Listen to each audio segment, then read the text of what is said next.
Assalamualaikum warahmatullahi wabarakatuh. Welcome back Sobat Around the World, edisi Istanbul, Turkiye bersama Ayu Jasmine. Senang sekali akhirnya kita bisa berjumpa lagi. Dan sekarang aku akan ajak teman-teman ke kawasan paling warna-warni di Turki, yaitu Balat. Sekarang aku sedang ada di stasiun Fener dan kita siap-siap yuk, karena aku belum makan siang, belum brunch cantik, dan aku akan memperlihatkan ke teman-teman another side of Istanbul. So, tunggu apa lagi? Let's go!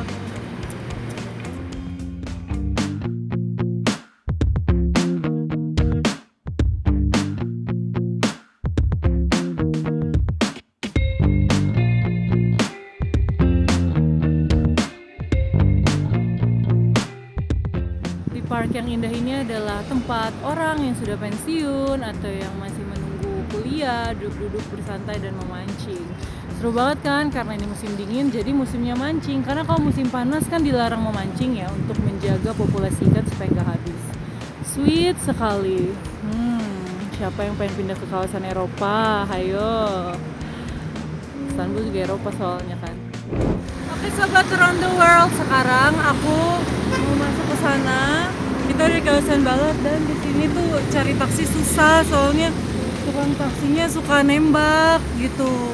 Sama orang lokal aja dia nembak, apalagi sama orang asing. Yuk kita nyebrang. Di sini tuh kawasan paling colorful gitu. Aku baru ingat tadi pagi aku belum minum jus. Kayaknya beli di restoran aja deh. Terus kita lihat-lihat bentar, janji nggak belanja.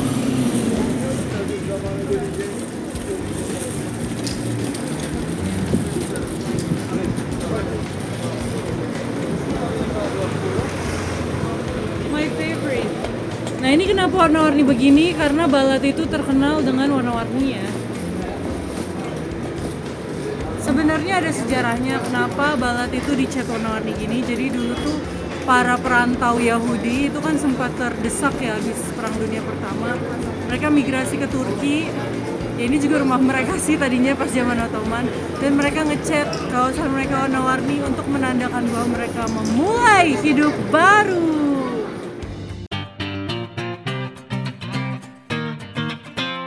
Sobat Around the World, sekarang kita udah sampai di yang namanya Old Balat Cafe. Jadi ini adalah restoran paling mandatori ya kalau teman-teman datang ke sini. Lihat nih, ini masih kayak jadul-jadul gitu.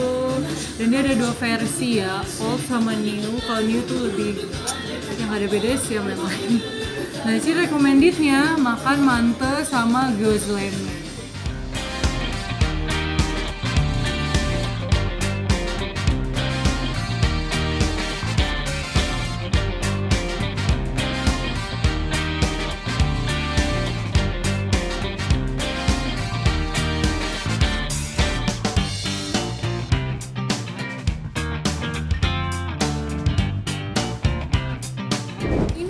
Makanan yang salah satunya ya paling tradisional.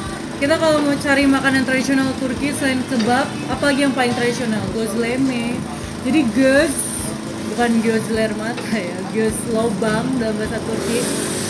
Soalnya dia itu loh suka dulu tuh kayak ada celah-celah gitu kalau lagi dibikin. Tapi sekarang udah enggak ya, malah jadi kayak apa sih, gosong. Nah, gözleme ini merupakan makanan dari desa-desa di bagian Anatolia atau kita bilangnya Anadolu ya. Anadolu tuh bahasa Turki apa bahasa Indonesia sih? Kayak bahasa Indonesia Anatolia. Ya, daerah Anatolia. Jadi bukan daerah Eropanya. Jadi ini tuh roti, ya kan, adonan tepung diisi keju atau diisi bayam. Cuma menurutku ya, ini gözleme ini agak beda dari gözleme yang lain.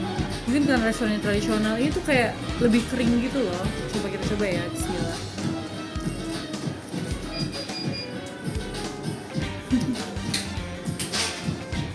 Sumpah sih, ini rasanya kayak martabak.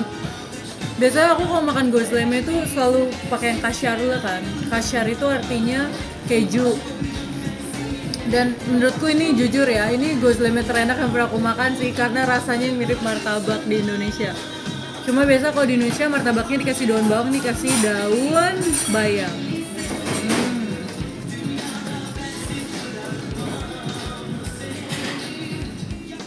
Yeay, sekarang signature dish dari restoran ini udah nyampe, itu mante. Sebenarnya aku tuh nggak suka mante ya, jujur aja, karena aku tuh sukanya nasi. Tapi karena restoran ini katanya terkenal bikin mantenya enak, homemade, jadi aku mau review mante nih. Buat yang nggak tahu, mante itu sebenarnya pangsit. Nah, jadi pangsit mini itu dicubit satu-satu. Tapi kalau zaman sekarang katanya sih udah ada alatnya ya. Ini tuh bukan dari Rusia, oke? Buat kalian di Indonesia yang mikirin dari Rusia, Balkan, Eropa Timur, no.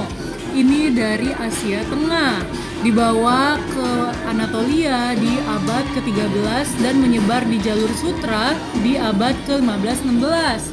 Nah, mante ini biasanya dimakan pakai yogurt. Terus ini dikasih kayak minyak yang ditumis sama bawang. Dan ini makanan favorit banget kalau teman-teman ke Yunani, mereka pasti bakal klaim mante ini punya mereka, karena Yunani itu suka mengklaim budaya Turki, gitu, termasuk mante ini. Tapi aku mau ingatkan, ini adalah makanan khas sejuta umat ya, bukan cuma milik Turki aja, karena ini berasal dari Asia Tengah. Oke, ini langsung kita sekop aja. Berasa makan bakso nggak sih? Biasanya mante ini isinya daging cincang ya, bisa ayam, bisa daging domba, tapi nggak tahu kalau ini isinya apa ya. Bismillahirrahmanirrahim.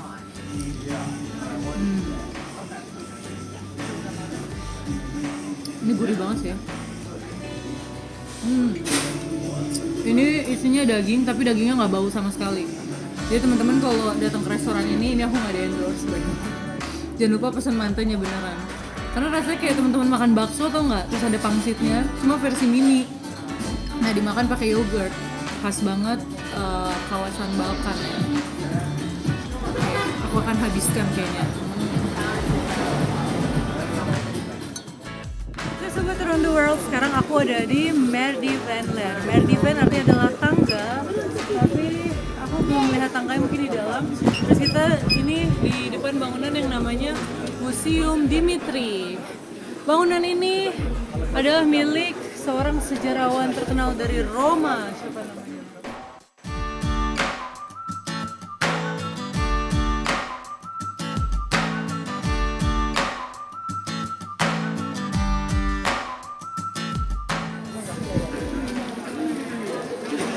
Sebenarnya aku kurang minat foto-foto karena kayak gini juga banyak ya di kawasan Beyoğlu. Malah lebih cantik, ada payung-payung. Tapi nggak apa-apa, kita melihat orang berbahagia dulu aja.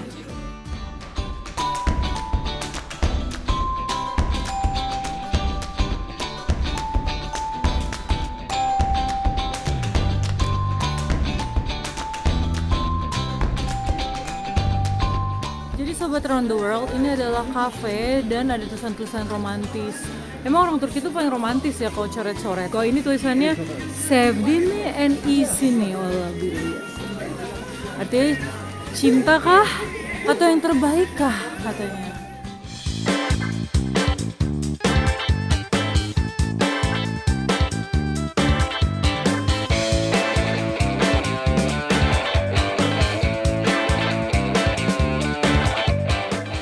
Buat teman-teman yang masih ingat, teman-teman masih ingat nggak waktu di Beşiktaş kita ke sarangnya Cafe Nero. Jadi Cafe Nero yang di Beşiktaş itu yang paling mewah.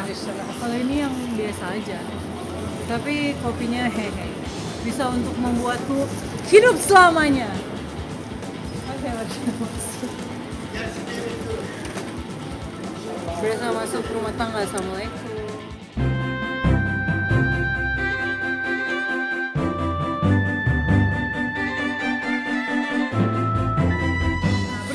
Budget yang harus kita siapkan kalau mau main di kawasan Balat. Sebenarnya sama aja ya, namanya Istanbul, harganya itu kayak udah satu template gitu nggak sih kalau bagian Eropa. Misalnya kalau di Beşiktaş sama Balat itu kopi itu sama aja, satu kopi itu harganya 150 lira alias 75.000. Atau kalau yang kecil 130 lira aja, mending beli yang besar kan, cuma beda 20 lira. Terus kalau makanan, satu porsi tadi 300. Actually aku udah nyampe. Terus sama aja sih, kalau kecuali kalau di bagian Asia, satu porsi itu masih ada yang 200 gitu.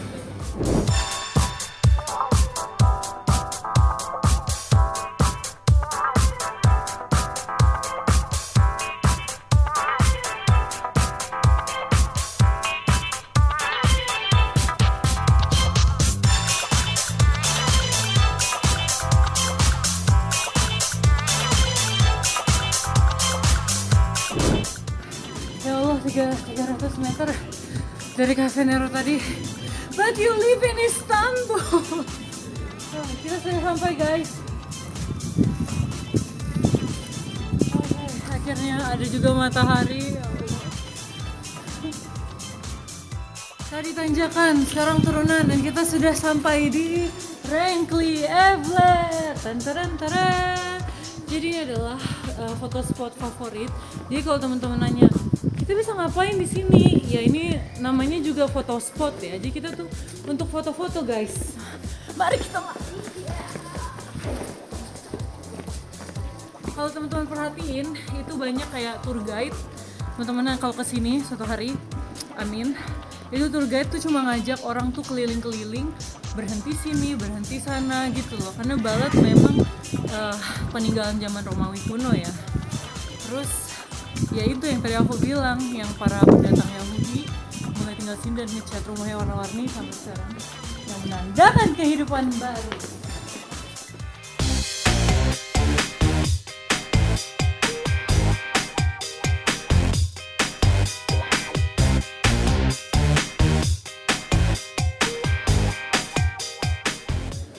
Oke sobat around the world, sekarang kita mau ke sekolah apa sih namanya?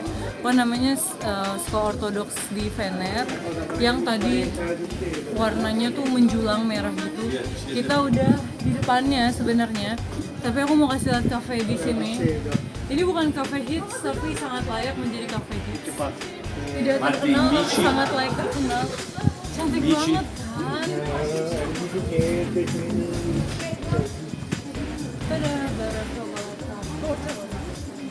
Foto spot banget gak sih? Tapi jarang yang tahu kafe ini. Hotel Fener Room Ortaokul. Room itu artinya Romawi ya. Jadi guys, ini adalah sekolah ini adalah saksi perjuangan bangsa Yunani untuk menunjukkan dominasinya di kawasan Fener ini, atau saya sebut Balat. Jadi dulu waktu Kekaisaran Bizantium jatuh ke tangan Ottoman tahun 1454, mereka membangun sekolah ini di bawah daulah Turki Utsmania untuk menunjukkan kalau nih kami tuh masih punya power gitu loh. Nah tapi di tahun 1920 terjadi pertukaran orang Yunani dan orang Turki, yang Islam dibalikin ke Turki dan yang Ortodoks dikembalikan ke Yunani. Jumlah murid dari sekolah ini turun drastis.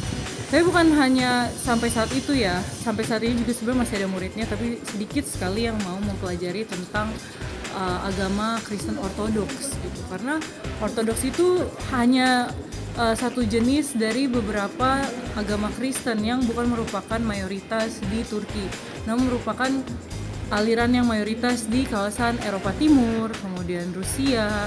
Tapi selain belajar agama ya, sekolah ini juga mengajarkan seni, filsafat, dan politik.